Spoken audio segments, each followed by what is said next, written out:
রজব মাস, সেই মাসের ভিতরে আমরা অবস্থান করতেছি।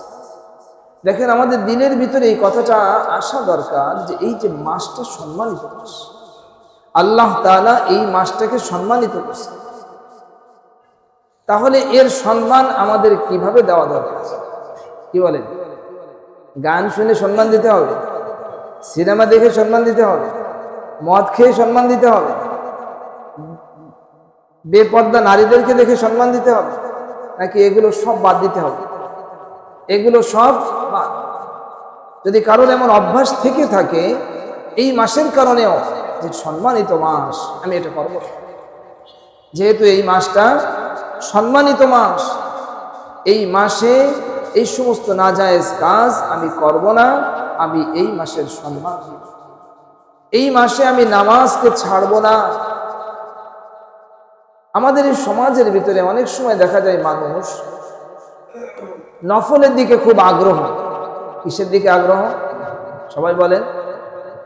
নফলের দিকে আগ্রহ থাকাটা ভালো, কিন্তু ফরজ ছেড়ে দিয়ে নয়। কথা বলেন। ফরজকে ছেড়ে দিয়ে নয়। ফরজকে ছেড়ে দিয়ে যদি আপনি নফলের আগ্রহী হন, এই আগ্রহ দ্বারা কোনো লাভ হবে না। ফরজের প্রতি আমাদের 1 নম্বরের আগ্রহ থাকতে হবে। ফরজ যেন আমাদের ছুটে না যায়। ফরজকে আমাদের ঠিক রাখতে হবে। ফরজকে ঠিক রাখার পরে নফলকে যদি এটার গুরুত্ব দেওয়া হয়, তাহলে সোনায় সোহাগা। জোরে বলেন সুবহানাল্লাহ। একজন মানুষ বাজারের মধ্যে আগের সময়ে যখন কেউ চিংড়ি মাছ কিনতে যেত, ঝাল কিনছে, এরকম বিভিন্ন জিনিস যেগুলো কেনার পরে এরপরে আরেকটু দিয়ে দেয়, আরো যা পাওয়ার। আপনি 1 কেজি চিংড়ি মাছ কিনছেন, ওখান থেকে আরো কিছু অতিরিক্ত দেয়। নফল মানে অতিরিক্ত। নফল মানে অতিরিক্ত। এই অতিরিক্তটুক দেয়। কেন দেয়? সবাই বলেন। আমার কথা বুঝতেছেন না? 1 কেজি কিনছে তাই ওইটুক অতিরিক্ত দিচ্ছে। সবাই কথা বলেন। 1 কেজি কিনছে তাই এইটুক কি দিচ্ছে? অতিরিক্ত। এটা ফাও বলে, যে এটা এমনি এমনি দিলাম। কেন? সে আবার, আমি যে একটু বেশি দিলাম, সে আমার কাছে আবার আসবে। উদ্দেশ্য এটা। যদি এমন যদি কোনো ব্যক্তি হয় যে তাই তো ওই লোকটার কাছে প্রায় মাছ কিনে আমার অতিরিক্ত একটু দেয়, একদিন গেছে, ভাই আপনি আমার ওই যে শেষে যে একটু দেন না, আজকে কিনবো না, ওই যে শেষে যে একটু দেন না, ওইটা আমার একটু আজকে দিয়ে দেন। বলেন লোকটা কি দেবে? যে না ভাই, এটা সম্পর্ক আগের সাথে।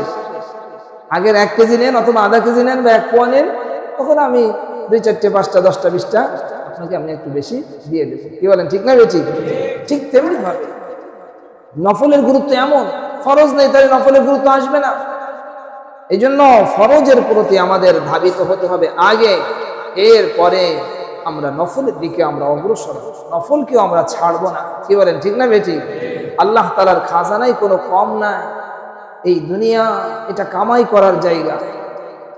মানে পুরা বডি দিয়ে, পুরা বুদ্ধি দিয়ে, অর্থ দিয়ে, নিজের আশেপাশের লোকজন দিয়ে, স্ত্রী সন্তান দিয়ে, সবাইকে দিয়ে নিজে ইনকাম করে নিতে হবে এখান থেকে। জোরে বলেন সুবহানাল্লাহ।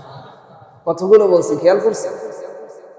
4 হাত পাও, মানুষ বলে না 4 হাত পাও দিয়ে কাজ করতেছি, তুই যে 4 হাত পাও দিয়ে কাজ করছিস, 4 হাত পাও দিয়ে আপনার লাগাতে হবে এখানে।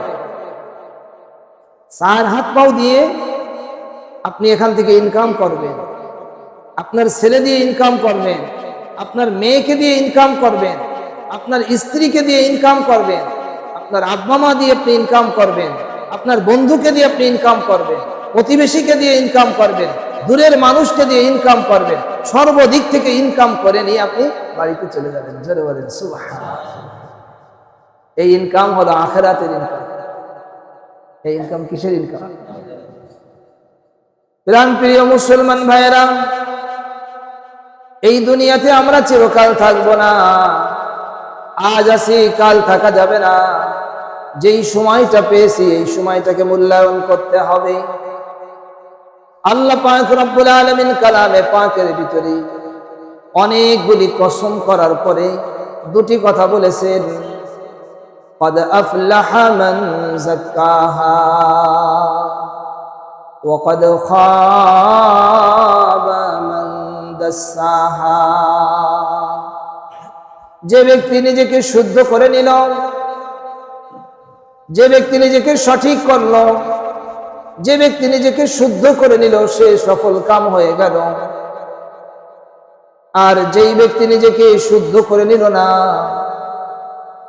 সেই ব্যক্তি ব্যর্থ হয়ে গেল। এখন প্রশ্ন হলো যে হুজুর, আমি নিজেকে কিভাবে শুদ্ধ করব? আপনার এই পুরা বডিটাকে শুদ্ধ করতে হবে। আপনার ভিতরে যে কলব আছে, নফস আছে, এটাকে শুদ্ধ করতে হবে। আপনার চোখকে শুদ্ধ করতে হবে, আপনার জবানকে শুদ্ধ করতে হবে, আপনার হাতকে শুদ্ধ করতে হবে, আপনার পেটকে শুদ্ধ করতে হবে, আপনার লজ্জা স্থানকে শুদ্ধ করতে হবে, আপনার পাকে শুদ্ধ করতে হবে, আপনার পুরা বডিকে আপনার শুদ্ধ করতে হবে। বুঝেন নাই? মালিকের কি কথা! 13টা কসম করছেন, 13টা না 11টা, অনেকগুলি কসম করছেন আল্লাহ তাআলা। এখানে সূরা শামসের ভিতরে আল্লাহ তাআলা অনেকগুলি কসম করছেন। والشمس وضحاها والقمر إذا تلاها والنهار إذا جلاها والليل إذا يغشاها والسماء وما بناها والأرض وما طحاها ونفس وما سواها فألهمها فجورها وتقواها قد أفلح من زكاها وقد خاب من دساها। অনেকগুলি কসম করে এরপরে আল্লাহ তাআলা সফল মানুষের পরিচয় দিয়েছেন আর ব্যর্থ মানুষের পরিচয় দিয়েছেন। জোরে বলেন সুবহানাল্লাহ। সত্যিই কি আমরা সফল হতে চাই নাকি আমরা ব্যর্থ হতে চাই? বলেন তো। এটা শুধু মুখে বললে হবে না, আপনার কাজে দেখাতে হবে। আপনি দেখাবেন আল্লাহ তাআলাকে, আমি দেখাবো আল্লাহ তাআলাকে। দেখতেছেন কে? আমাদের বিচারক কে? আমাদের কাছে জবাব নেবেন কে? এটা মাথায় রাখেন। জবাব আপনাকে দিতে হবে আল্লাহ তাআলার কাছে। প্রত্যেকটা মানুষের জবাব দিতে হবে কার কাছে? আল্লাহ তাআলার কাছে। এইটা মাথায় নেন। নিজেকে যে ব্যক্তি শুদ্ধ করেছে সে হলো সফল। একজন মানুষ নিজেকে শুদ্ধ করলো না, খালি এদিক ওদিক খালি হাঁটলো আর ঘুরলো আর কথা বললো, তার চোখের কোনো হেফাজত নাই, তার কানের কোনো হেফাজত নাই, তার জবানের কোনো হেফাজত নাই, তার হাতের কোনো হেফাজত নাই, তার পায়ের কোনো হেফাজত নাই, তার অঙ্গ প্রত্যঙ্গের কোনো হেফাজত নাই। সে খালি এদিক চললো আর ওদিক চললো। এইভাবে যদি লোকটা চলে আর বিশাল দামি দামি কথা বলে, অনেক দামি দামি কথা, অনেক পণ্ডিতি কথা বলেন, কি কথা? অনেক পণ্ডিতি কথা। এই পণ্ডিতি কথা তাকে সফলতার দ্বার প্রান্তে পৌঁছাবে না, তাকে সফল বানায় দিবে না। তাকে সফল হতে চাইলে তাকেই নিজেকে মেহনত করতে হবে। কি বলেন, ঠিক না বেঠিক? নিজেকেই মেহনত করা লাগবে।